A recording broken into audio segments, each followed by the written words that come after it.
नमस्कार दोस्तों, versus of wisdom में आपका स्वागत है। आज हम श्रीमद्भागवत पुराण के तृतीय स्कंद के 20वें अध्याय का अध्ययन करेंगे, जिसमें भगवान विष्णु द्वारा मैत्रेय मुनि को दिए गए ज्ञान का वर्णन है।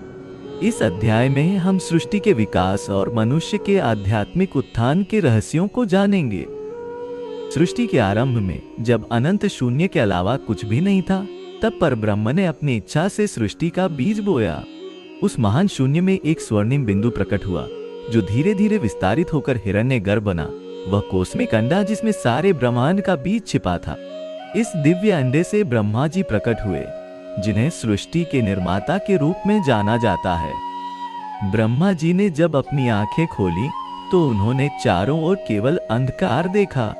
उनके मन में प्रश्न उठा, मैं कौन हूँ, मैं कहाँ से आया हूँ। उन्होंने ध्यान में बैठकर अपने अंतर्मन की गहराइयों में झांका। तभी उन्हें एक दिव्य आवाज सुनाई दी, तप करो।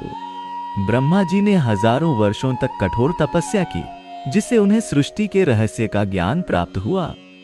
तपस्या से प्राप्त दिव्य ज्ञान से शक्तिशाली हुए ब्रह्मा जी ने सबसे पहले पंच महाभूत की रचना की। आकाश, अंतरिक्ष, वायु, हवा, अग्नि, आग, जल, पानी और पृथ्वी, धरती। ये पांच तत्व एक दूसरे से जुड़कर विभिन्न रूपों में प्रकट हुए। आकाश से शब्द, वायु से स्पर्श, अग्नि से रूप, जल से रस और पृथ्वी से गंध की उत्पत्ति हुई। इन पांच तत्वों के संयोग से ही समस्त भौतिक जगत का निर्माण हुआ। तत्वों की रचना के बाद ब्रह्मा जी ने काल समय की अवधारणा को जन्म दिया।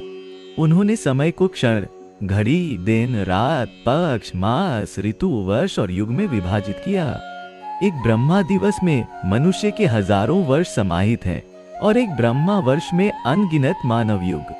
इस प्रकार काल चक्र की अनंत गति में सृष्टि के चक्र का आरंभ हुआ, जिसमें सृष्टि, पालन और संहार का अनवरत क्रम चलता रहता है।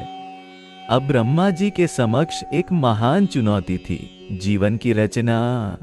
उन्होंने सर्वप्रथम अपने मानस से सनकादि ऋषियों को उत्पन्न किया।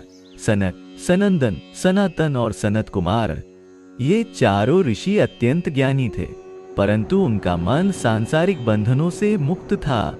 जब ब्रह्मा जी ने उन्हें सृष्टि विस्तार का कार्य सौंपा, तो उन्होंने विनम्रता पूर्वक अस्वीकार कर दिया, क्योंकि वे आत्मज्ञान और मोक्ष के मार्ग पर चलना चाहते थे। सनकादि ऋषियों के अस्वीकार से ब्रह्मा जी क्रोधित हुए और उनके माथे से रुद्र, शिव का जन्म हुआ। रुद्र नीले वर्ण के तेजस्वी और भयंकर रूप वाले थे।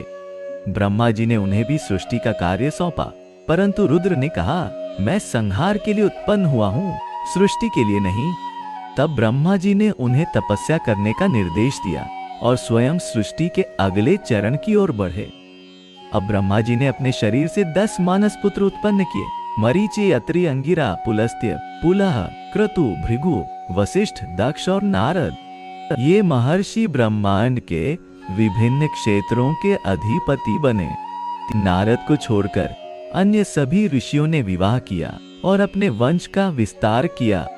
नारद ने ब्रह्मचर्य का व्रत धारण किया और वे ब्रह्मांड में ज्ञान के संवाहक बने। मरीचि के पुत्र कश्यप हुए, जो सृष्टि के महान प्रजापति बने। कश्यप ने दक्ष की 13 कन्याओं से विवाह किया, जिनमें अदिति, दिति, दनु प्रमुख थीं। अदिति से देवताओं का जन्म हुआ, जिनमें इंद्र, वरुण, मित्र, विष्णु के अवतार आदि शामिल थे। दिति से दैत्यों का जन्म हुआ, जो देवताओं के विरोधी बने।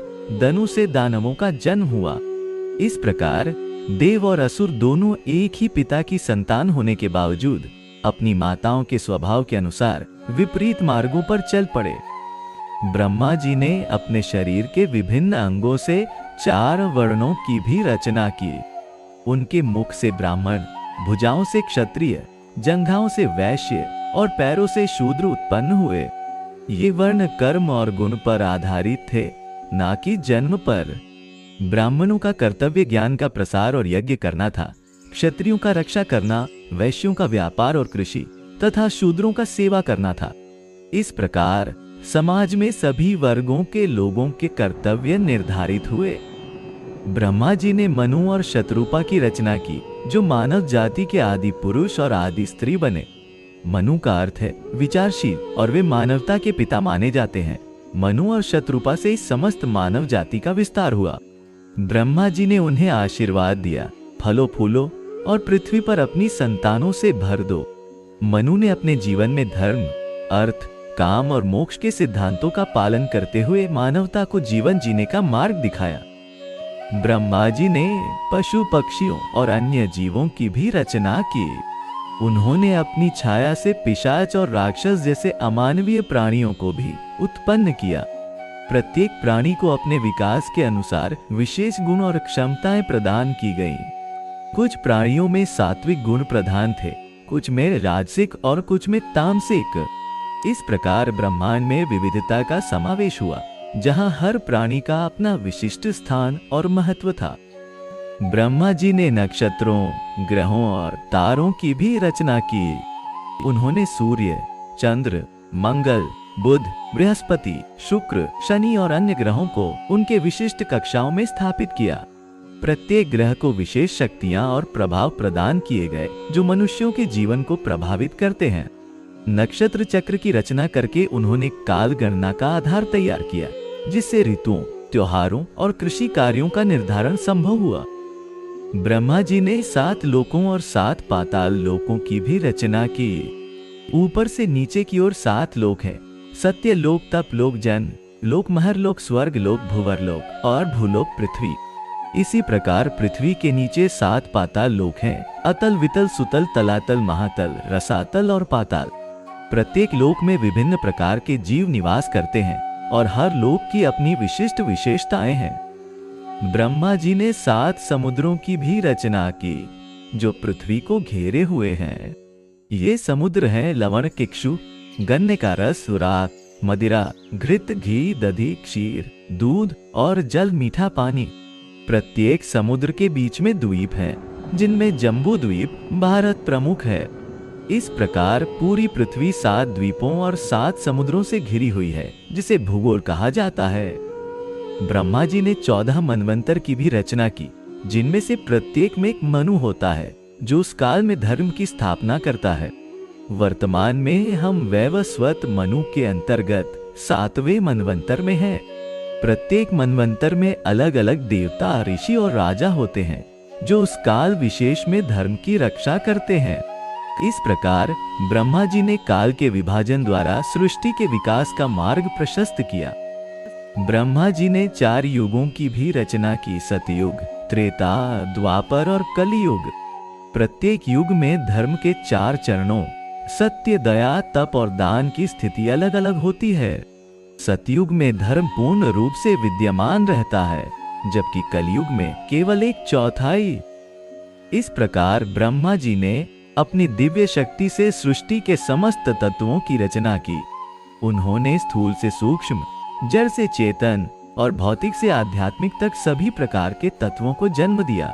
परंतु ब्रह्मा जी ने यह भी समझाया कि यह सृष्टि माया का खेल है, जिसमें परमात्मा ही अनेक रूपों में प्रकट होते हैं। जैसे एक ही सूर्य जल के अनेक पात्रों में प्रतिबिंबित होकर अनेक दिखाई देता है, वैसे ही एक परमात्मा अनेक जीवों में विद्यमान है। ब्रह्मा जी ने अपनी सृष्टि को देखकर अनुभव किया कि यह सब परमात्मा की लीला का ही विस्तार है। उन्होंने कहा, मैंने जो कुछ भी बनाया है वह सब उस परम सत्ता का ही प्रकटीकरण है, मैं केवल एक निमित्त मात्र हूँ। इस प्रकार ब्रह्मा जी ने अपने अहंकार को त्याग कर सृष्टि के वास्तविक स्रोत पर ब्रह्म परमात्मा को नमन किया।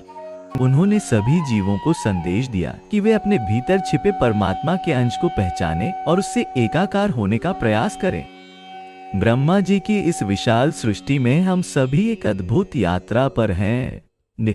हमारा शरीर 5 महाभूतों से बना है, हमारा मन संकल्प विकल्प से भरा है और हमारी आत्मा उस परम चैतन्य का अंश है। भागवत पुराण हमें यही शिक्षा देता है कि हम इस भौतिक जगत में रहते हुए भी अपने आध्यात्मिक स्वरूप को ना भूलें। जैसे ब्रह्मा जी ने सृष्टि की रचना करके भी अपने को केवल निमित्त माना, वैसे ही हमें भी अपने कर्तव्यों का पालन करते हुए अहंकार से मुक्त रहना चाहिए। यही जीवन का परम लक्ष्य है, अपने वास्तविक स्वरूप को पहचानना और परमात्मा से एकाकार होना। मित्रों, आशा है कि आपको भागवत पुराण के इस अध्याय से मिले ज्ञान ने आपके जीवन को समृद्ध किया होगा। यदि आपको यह वीडियो पसंद आया तो कृपया लाइक करें, अपने विचार कमेंट में साझा करें और वर्सेस ऑफ विजडम चैनल को सब्सक्राइब करें। आपके साथ यह आध्यात्मिक यात्रा हमारे लिए अत्यंत महत्वपूर्ण है। अगले वीडियो में फिर मिलेंगे, तब तक के लिए ओम शांति।